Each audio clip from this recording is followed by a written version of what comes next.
হুম, ভেবে দেখুন তো, পরিবারের জন্য আপনি যে চাকরি বা ব্যবসার উপর সবচেয়ে বেশি নির্ভরশীল, সেটাই যদি সেটাই যদি আপনার ভবিষ্যতের সবচেয়ে বড় ঝুঁকির কারণ হয়। হুম, কথাটা শুনতে একটু অদ্ভুত লাগলেও আজকের যুগে এটা বেশ চিন্তার বিষয়। একদমই তাই। আর আজকে আমাদের এই তথ্য উপাত্তের গভীর পর্যালোচনায় আমরা এমন একটি প্রেজেন্টেশন স্লাইড বিশ্লেষণ করতে যাচ্ছি, যা এই প্রচলিত চিন্তাধারাকে একেবারে নাড়িয়ে দেবে। রাইট। আমাদের হাতে থাকা সোর্সটির নাম হল দ্য এটিএম অ্যানাটমি .pdf। হ্যাঁ, আর আমাদের আজকের মূল মিশনই হল এই কনসেপ্টটা ডিকোড করা, যে কিভাবে একজন মানুষ সারা জীবন কেবল অর্থ উপার্জনের যন্ত্র বা সোর্সের ভাষায় বলতে গেলে একটা হিউম্যান এটিএম না হয়ে নিজের জন্য একটা স্বয়ংক্রিয় সিস্টেম ইনকাম তৈরি করতে পারে। তো ঠিক আছে, চলুন বিষয়টির গভীরে ঢোকা যাক। আজকের এই যে তথ্যের আধিক্য ইনফরমেশন ওভারলোডের দুনিয়া, এর মাঝে এই সোর্সটা আমার কাছে ভীষণ প্রাসঙ্গিক মনে হয়েছে। আপনার এমনটা হওয়ার বিশেষ কোনো কারণ? কারণ এটি শুধু একটা গতানুগতিক ব্যবসায়িক মডেলের কথা বলছে না, বরং বলা যায় এটি মানুষের আর্থিক স্বাধীনতা আর ভবিষ্যৎ নিরাপত্তার একটা মনস্তাত্ত্বিক রূপরেখা দাঁড় করিয়েছে। হ্যাঁ, ঠিক বলেছেন। আর এই উপার্জনের প্রক্রিয়ার কথা বলতে গিয়েই প্রেজেন্টেশনের একটা ছবি আমাকে খুব গভীরভাবে ভাবিয়েছে। ওই যে সুতো কাটার ছবিটা, তাই তো? রাইট, ঠিক ধরেছেন। ছবিটাতে দেখা যাচ্ছে মাঝখানে একজন মানুষ দাঁড়িয়ে আছেন, আর তার চারপাশের ব্লকগুলোতে লেখা আছে বাসা ভাড়া, সন্তানদের শিক্ষা, খাওয়ার আর পরিবারের ভবিষ্যৎ। হুম। আর ওই সবগুলো ব্লক একটা মাত্র সুতোর মাধ্যমে ওই মানুষটির সাথে যুক্ত। একদম। আর সেই সুতোটি হলো তার চাকরি বা কাজ। এরপরই একটা ভয়ঙ্কর দৃশ্য দেখানো হয়েছে।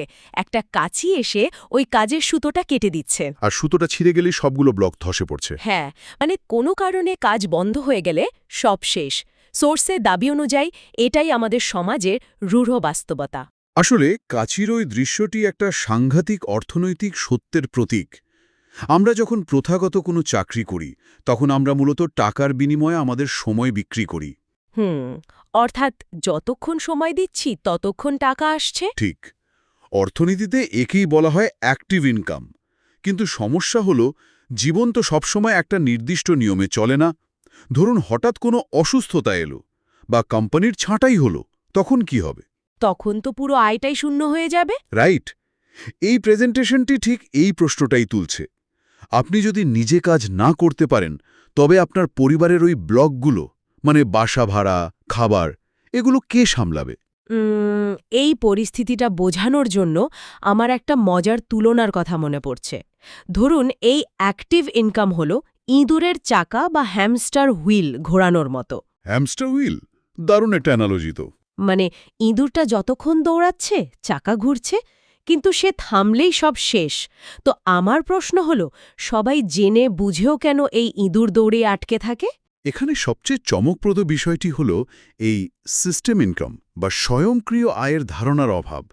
সোর্সে খুব সুন্দর একটা কথা বলা হয়েছে, salary can pay bills but a system buys freedom. হুম, বেতন দিয়ে বিল দেয়া যায়, কিন্তু সিস্টেম স্বাধীনতা কিনে দেয়। চমৎকার। হ্যাঁ, মনস্তাত্ত্বিকভাবে মানুষ আসলে প্যাসিভ ইনকাম, ফ্যামিলি সিকিউরিটি আর একটা ফ্রিডম লাইফ চায়। কিন্তু এই সঠিক সিস্টেমের অভাবে তারা সারা জীবন শুধু বিল পরিশোধ করতেই পার করে দেয়। রাইট। তো যদি অ্যাক্টিভ ইনকাম এতই ভঙ্গুর হয়, তাহলে বিকল্প কি? এই জায়গাতেই প্রেজেন্টেশনটি শুধু সমস্যার কথা বলে থেমে থাকেনি, একটা সমাধানের প্রস্তাব দিয়েছে। আর তা হল অ্যাটমি বিজনেস সিস্টেম। হুম, আমি দেখেছি সোর্সে একে একটা ভোক্তা কেন্দ্রিক নেটওয়ার্ক হিসেবে বর্ণনা করা হয়েছে। বিষয়টা বেশ ইন্টারেস্টিং। আসলে সোর্সে সাধারণ ব্যাংক এটিএমের একটা উদাহরণ দেওয়া হয়েছে। মানুষ যখন এটিএম থেকে টাকা তোলে, ব্যাংকের মালিক কিন্তু একটা কমিশন পায়। হ্যাঁ, সেটা তো স্বাভাবিক। তো এই মডেলে দাবি করা হচ্ছে একজন ব্যক্তি চাইলেই নিজের নেটওয়ার্ক তৈরি করে এমন একটা বিজনেস এটিএম বা অটো ফ্লো ইনকাম তৈরি করতে পারেন। কিন্তু কিভাবে? এই অটো ফ্লোটা আসবে কোথা থেকে? এটা আসে রিপিট ইনকাম সিস্টেম বা পুনরাবৃত্তিমূলক আয়ের চাকা থেকে। ধরুন মানুষের তো প্রতিদিন কিছু না কিছু দৈনন্দিন পণ্য লাগে, যেমন সাবান বা পেস্ট। ডেইলি ইউজ প্রোডাক্টস আর কি। রাইট। সোর্সের যুক্তি হল, আপনি যদি এমন একটা নেটওয়ার্ক তৈরি করেন যেখানে মানুষ তাদের প্রয়োজনীয় পণ্যগুলো বারবার কিনছে, তখন সেই কেনাকাটা থেকেই আপনার আয় তৈরি হয়। একবার নেটওয়ার্ক সেট আপ করলে সেখান থেকে আজীবন প্রবাহ আসতে থাকে। একটু থামুন। ঠিক এই জায়গাতেই বিষয়টা সবচেয়ে আকর্ষণীয় হয়ে ওঠে, কারণ এখানেই আমার একটা বড় পুশব্যাক বা প্রশ্ন আছে। হ্যাঁ, বলুন। যখনই এই নেটওয়ার্ক তৈরি করার কথা আসে, তখনই অনেকের মনে একটা অস্বস্তি কাজ করে। যারা শুনছেন তাদের অনেকেরই হয়তো ভাবছেন, ও তার মানে আমাকে এখন বন্ধুদের বিরক্ত করে পণ্য বিক্রি করতে হবে। এটা খুব সাধারণ একটা ভয়। মানে পারিবারিক দাওয়াতে গিয়েও মানুষকে প্রোডাক্ট গোছানোর চেষ্টা করতে হবে নাকি? এটা তো অনেকেই পছন্দ করেন না। আপনার এই প্রশ্নটা একদম যৌক্তিক, কিন্তু প্রেজেন্টেশনটি এই ভুল ধারণাটা খুব সুন্দরভাবে ভেঙে দিয়েছে। সোর্সে একটা অর্গ্যানিক গ্রোথ মডেলের কথা বলা হয়েছে। অর্গানিক গ্রোথ মানে জোর করে বিক্রি করতে হবে না? একদমই না। এর প্রথম ধাপেই বলা হয়েছে, আগে নিজে ব্যবহার করুন, মানে ইউজ প্রোডাক্ট। আপনি নিজে ব্যবহার করে সন্তুষ্ট না হলে কাউকে কনভিন্স করতে পারবেন না। ও আচ্ছা, তার মানে ফর্মুলাটা হলো আগে ইউজ করা, তারপর বিশ্বাস করা। হ্যাঁ, ইউজ, বিলিভ আর তারপর শেয়ার। সোর্সে খুব স্পষ্ট করে বলা আছে, সেলিং করবেন না, মানুষের সমস্যা বুঝুন এবং সলিউশন দিন। তার মানে আমি যদি একটা ভালো রেস্টুরেন্টে খেয়ে এসে বন্ধুদের বলি যে খাবারটা দারুণ, তোরা ট্রাই করতে পারিস, এটা অনেকটা সেরকম। একদম নিখুঁত তুলনা। আপনি কিন্তু রেস্টুরেন্টের খাবার বিক্রি করছেন না, শুধু আপনার ভালো অভিজ্ঞতাটা শেয়ার করছেন। বুঝতে পারছি। ধরুন আপনার পরিচিত কারো স্কিনে সমস্যা আছে। আপনি শুধু তাকে একটা সমাধান দিলেন, কারণ আপনি নিজে এর সুফল পেয়েছেন। এই সাধারণ শেয়ারিংটাই সময়ের সাথে সাথে শক্তিশালী প্রবৃদ্ধিতে পরিণত হয়। ওকে, জোর করে বিক্রি করার বদলে সমাধান দেওয়া, লজিকটা পরিষ্কার। কিন্তু শুধু অভিজ্ঞতা শেয়ার করে কিভাবে মাসের বেতনের বিকল্প একটা সিস্টেম ইনকাম তৈরি হতে পারে? এর জন্য তো একটা রুটম্যাপ দরকার, তাই না? হ্যাঁ, সেটাই ভাবছিলাম। প্রেজেন্টেশনে কি কোনো নির্দিষ্ট ধাপের কথা বলা আছে? অবশ্যই। সোর্সে সাফল্যের প্রমাণিত 5টি ধাপ বা সাকসেস ব্লুপ্রিন্টের কথা বলা হয়েছে। এগুলো একটা সিঁড়ির মতো। ধাপগুলো কি কি? প্রথমটি হলো ইউজ, যা নিয়ে আমরা কথা বললাম। দ্বিতীয়টি হলো শেয়ার বা অভিজ্ঞতা শেয়ার করা। আর তৃতীয় ধাপটি খুব ক্রুশাল, বিল্ড বা টিম তৈরি করা। একা তো আর বড় নেটওয়ার্ক বানানো যায় না। রাইট। এরপর আসে চতুর্থ ধাপ, কনসিস্টেন্সি বা ধারাবাহিকতা। এবং শেষ ধাপটি হল সিস্টেম ফলো করা।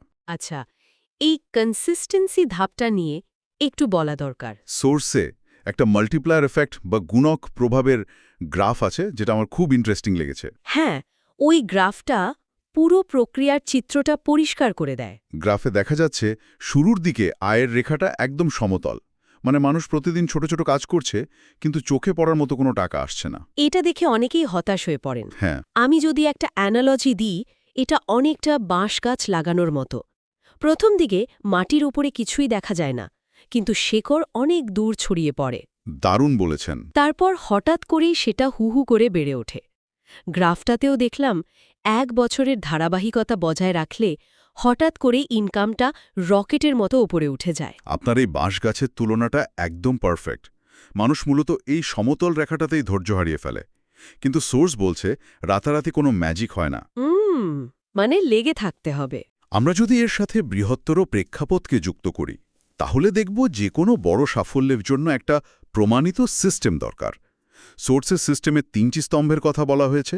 সেগুলো কি কি? ট্রেনিং, মিটিংস এবং মেন্টরশিপ। সোর্স বলছে নিজের মন গড়া পথে হাঁটলে এই জ্যামিতিক হারে বৃদ্ধিটা আসবে না। প্রমাণিত সিস্টেমে যুক্ত থাকলে সিস্টেম নেভার ফেলস। তো এই সাফল্যের সিঁড়ি বেয়ে উপরে ওঠার পর প্রেজেন্টেশনে এমন একটা বিষয়ের কথা বলা হয়েছে যা পুরো আলোচনার মোড় ঘুরিয়ে দেয়। হ্যাঁ, ভবিষ্যতের প্রজন্মের বিষয়টা, তাই তো? একদম। সেখানে 3টি প্রজন্মের কথা দেখানো হয়েছে। জেনারেশন 1 একটা ছোট চারাগাছ রোপণ করছে, জেনারেশন 2 সেই গাছের নিচে বসে বই পড়ছে বা ছালা পাচ্ছে, আর জেনারেশন 3 সেই ডিজিটাল গাছ থেকে সোনালি ফল বা টাকা সংগ্রহ করছে। রাইট। তো তাহলে এই সবকিছুর প্রকৃত অর্থ কি? এর মানে কি এই যে এখানে একা জেতার কোনো সুযোগ নেই? এটি একটি অত্যন্ত গুরুত্বপূর্ণ প্রশ্নের জন্ম দেয়। আমাদের প্রথাগত চাকরিতে কিন্তু একা সফল হওয়ার একটা ইঁদুর দৌড় থাকে।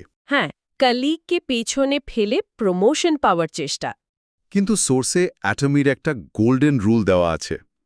You don't build business, you build people, people build business. মানে আপনি মানুষ তৈরি করেন আর মানুষ ব্যবসা তৈরি করে। আপনাকে অন্যদের সফল হতে সাহায্য করতেই হবে। ঠিক তাই। এটা শুধু কিছু টাকা রেখে যাওয়ার বিষয় নয়। এটা হলো একজন সাধারণ উপার্জক থেকে লেগেসি বিল্ডার হয়ে ওঠা। আপনার টিমের সফলতা নিশ্চিত করলেই আপনার নিজের ইনকাম অটোপাইলট মোডে চলে আসবে। অসাধারণ একটা কনসেপ্ট। তো আমরা আলোচনার একদম শেষ পর্যায়ে চলে এসেছি।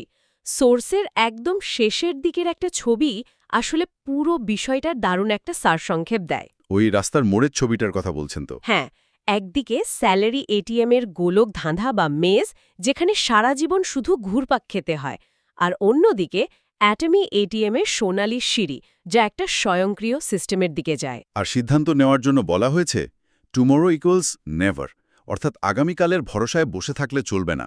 একদম।